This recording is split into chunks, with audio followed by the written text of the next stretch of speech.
Olá, meu nome é Nayara Lima Costa, eu sou doutoranda do Programa de Ciência e Tecnologia de Materiais, o POSMAT, da Unesp, orientada pelo professor Dr. Michael Jones da Silva. O nosso trabalho foi feito por pesquisadores todos dentro da área de materiais, e nós fizemos uma revisão sistemática de literatura, avaliando o potencial de biomassas lignocelulósicas aplicadas à captura de dióxido de carbono. Bom, esses materiais lignocelulósicos são materiais compostos por lignina, celulose e hemicelulose, e que têm potencial de aplicação para fins energéticos, além de materiais biobaseados. Isso vai muito em acordo com o que a gente tem especificado dentro dos objetivos do desenvolvimento sustentável, e no caso do nosso trabalho em questão, sobretudo em relação à ação contra a mudança global do clima.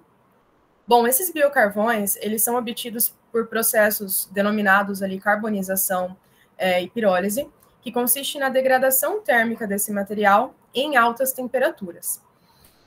Então, com isso, o objetivo do nosso trabalho é avaliar como que esses materiais estão sendo produzidos através de biomassas lignocelulósicas, quais biomassas lignocelulósicas estão sendo empregadas para a avaliação desse processo de adsorção do dióxido de carbono, e quais são os parâmetros que são avaliados nesses estudos. A metodologia utilizada por nós foi a metodologia PRISMA. Nós utilizamos alguns termos em inglês de forma concomitante, através da terminologia AND, né, para a gente conseguir colocar direcionada tanto ao título, quanto ao resumo, quanto às palavras-chave do trabalho. Então, nós buscamos pelos termos lignocellulosic biomass, carbon dioxide and adsorption, e esses termos foram utilizados ali para a gente conseguir avaliar esses principais trabalhos que avaliavam esses parâmetros. Nós utilizamos duas bases de dados, tanto a base Scopus quanto a Web of Science, porém a Web of Science não retornou para a gente nenhum resultado desde a primeira análise, então nós trabalhamos com a Scopus, né? Esses trabalhos, inicialmente, nós conseguimos encontrar 57 trabalhos com esses termos direcionados, então, ao título, ao resumo ou às palavras-chave do trabalho. E, além disso, a gente tinha uma quantidade bastante grande de trabalhos, mas trabalhos, alguns um pouco mais antigos, e aí nós colocamos um segundo filtro na etapa de triagem, que foi avaliar nos últimos 5 anos, né, de 2020 a 2024. 2025 aqui não foi incluído, porque 2025... o ano não estava finalizado, então, no caso de replicar esse estudo, alguns artigos que poderiam ser publicados posterior a essa busca não estariam incluídos ali, então, por isso, nós utilizamos 2020, 21, 22, 23 e 24. O processo de exclusão, quando a gente leu esses artigos, eles foram realizados ali quando esse dióxido de carbono, ele não estava sendo avaliado enquanto o gás que seria absorvido nesses biocarvões. Então, alguns trabalhos apareciam, todos esses 3 termos juntos, mas o CO2 ele estava aplicado ou a uma ativação física, ou ele estava aplicado num processo de avaliação de adsorção enquanto outros componentes também. Então, nosso trabalho ele focou em biomassas lignocelulósicas aplicadas exatamente à adsorção de biocarvões. Com isso, nós trabalhamos com 15 artigos que trazem essa abordagem nos últimos 5 anos, né? Esses artigos, eles foram avaliados segundo o tipo da biomassa, olhamos quais eram os objetivos ali do trabalho, qual metodologia foi aplicada, por exemplo, a qual temperatura esse biocarvão foi produzido, como que isso influenciou, né?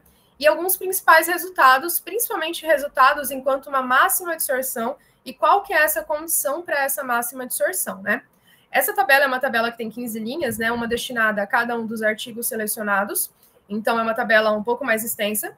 Só que aqui, olhando esses 4 que foram colocados como exemplo, a gente consegue perceber algumas características em comum. Primeiro que algumas biomassas, principalmente se a gente passa aqui, são biomassas que são biomassas residuais. Então, por exemplo, cascas ou resíduos de alguma coisa, são biomassas muito diversas, então são várias biomassas avaliadas. Teve trabalhos que avaliaram, por exemplo, cascas, teve trabalhos que avaliaram caroço, azeitona, castanha, algum tipo de castanha. Então, todos esses trabalhos bastante diversos, com a obtenção desse biocarvão em temperaturas distintas. Então, essa foi uma avaliação que nós fizemos também. e com características distintas no processo, na metodologia desses trabalhos, enquanto que escolhas para otimizar um pouco esses resultados, né? Então, por exemplo, um processo de ativação. Alguns principais resultados que nós conseguimos, né? Primeiro que, já foi adiantado, nós tivemos biomassas com características muito distintas, e é muito interessante olhar que essas biomassas, boa parte delas são biomassas residuais. E aí, nós pensando nesse trabalho aplicado dentro do Brasil, a gente tem uma biodiversidade muito grande, a gente tem uma quantidade de biomassas muito grandes, com características bastante distoantes de região para região, então é muito interessante avaliar distintas biomassas, né? Alguns desses trabalhos serão trabalhos produzidos dentro do Brasil, mas alguns trabalhos não, alguns trabalhos são trabalhos feitos no exterior. Outra avaliação que foi feita foi ativação química e física. A maior parte desses trabalhos trabalhou com ativação química, né? A ativação química, ela procura aumentar a porosidade dessa estrutura, né? Então, a gente tem esses biocarvões enquanto materiais carbonáceos que têm poros ali na sua estrutura que favorecem esse processo de adsorção. Nesse caso, a adsorção de CO2, né? Esses biocarvões, eles podem ser empregados para outras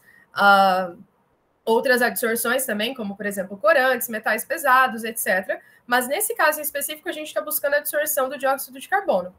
Esse tipo de ativação química, ele foi muito utilizado nesses trabalhos, que é a presença ali de reagentes desidratantes. O principal reagente que foi utilizado, né, foi o hidróxido de potássio. Mas, em geral, são utilizados alcais fortes e ácidos, né? Qual que é o grande problema da ativação química que é relacionado nesses trabalhos? Ele pode gerar resíduos tóxicos. Então, por mais que a gente esteja trabalhando com uma biomassa, uma vez que a gente coloca esse componente químico, pode ser que o descarte desse material, no final da utilização dele, pensando numa aplicabilidade real, né, ele pode ser um material tóxico.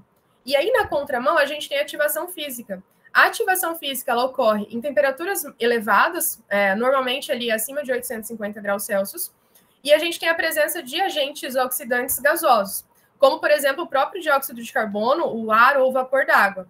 Então, eles acabam se difundindo ali na superfície e aumentam essa estrutura porosa.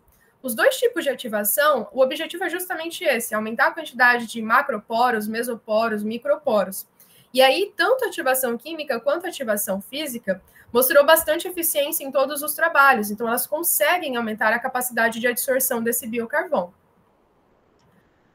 Outros resultados são referentes a efeito de pressão e temperatura. A temperatura, de forma geral, a gente pode avaliar ela em alguns sentidos, né? A gente pode pensar na temperatura, pegando o gancho aqui com o processo de ativação. No processo de ativação, o que é observado? A gente precisa que isso aconteça em altas temperaturas, mas essa temperatura ela tem um limite, porque dependendo do efeito de temperatura, a quantidade que você aumenta dessa temperatura, ela pode começar a degradar o próprio biomaterial. Então, no contexto geral, a gente trabalha com uma temperatura de carbonização e de pirólise alta, né, para a gente conseguir produzir esse material carbonáceo. No processo de ativação, a gente trabalha com temperaturas altas, mas com uma limite de temperatura, para que a gente consiga colocar características favoráveis para adsorção, mas a gente não degrade o próprio material. E aí, no caso também que, quando a gente avalia em contexto geral, qual o efeito de um aumento de temperatura em um processo real, por exemplo, vamos colocar isso enquanto uma aplicabilidade de remoção de CO2 em uma empresa onde esse gás é gerado com uma pressão, com uma temperatura um pouco mais elevada. Nesse caso, das temperaturas mais elevadas, nesse processo de captura desse dióxido de carbono, a gente percebe que esse aumento de temperatura acaba diminuindo um pouco a capacidade de adsorção. Então, a capacidade de adsorção ela é reduzida com o aumento da temperatura quando a gente pensa no aumento da temperatura do gás, o que, pensando numa aplicabilidade real, que normalmente esses gases não estarão em temperatura ambiente, já coloca ali um empecilho ali, né, nesse tipo de avaliação, né? No caso da pressão, o aumento da pressão ele acaba aumentando a concentração ali que a gente tem do dióxido de carbono adsorvido. Então, são efeitos bastante interessantes de serem abordados, e eles são abordados na maior parte dos dos artigos, né? Existem outros efeitos que são abordados também, mas não são efeitos que aparecem tão em comum ali entre todos esses artigos. Então, eu tentei trazer aqueles que aparecem ali na maior parte deles, né? Como conclusões, o que a gente pode estabelecer? É muito importante, principalmente quando a gente pensa no contexto nacional, que a gente avalie essas biomassas lignocelulósicas, sobretudo porque são biomassas residuais, né? Então, caso elas tenham esse potencial deve ser investigado. E tem muitos efeitos que vão influenciar nesse potencial de adsorção, nesse caso do dióxido de carbono. Então, isso precisa ser avaliado para entender qual a melhor temperatura de produção desse biocarvão, se faz necessário um processo de ativação, como isso é influenciado por um efeito de pressão e temperatura posterior a esse processo de obtenção do biocarvão, como isso pode ser melhorado. Então, tem muitos parâmetros que precisam ser avaliados, tem muitos parâmetros ali no processo de avaliação desse biocarvão, e é muito importante que a gente avalie isso, porque a gente tem uma quantidade muito grande de biomassas, e a gente tem uma quantidade... a gente tem uma necessidade muito grande também de processos que envolvam a adsorção. Seja a adsorção de um gás com efeito estufa, né, no caso do dióxido de carbono, né, principal gás emissora, principal gás ali que acentua o efeito estufa, mas também a gente pode pensar nisso aplicado a outras áreas, como, por exemplo, uma adsorção de metais pesados, adsorção de corantes. Então, são biomassas que necessitam muito desse tipo de investigação para que você consiga atribuir uma função a ela e entender como que ela pode ser melhorada dentro desse contexto. Muito obrigada.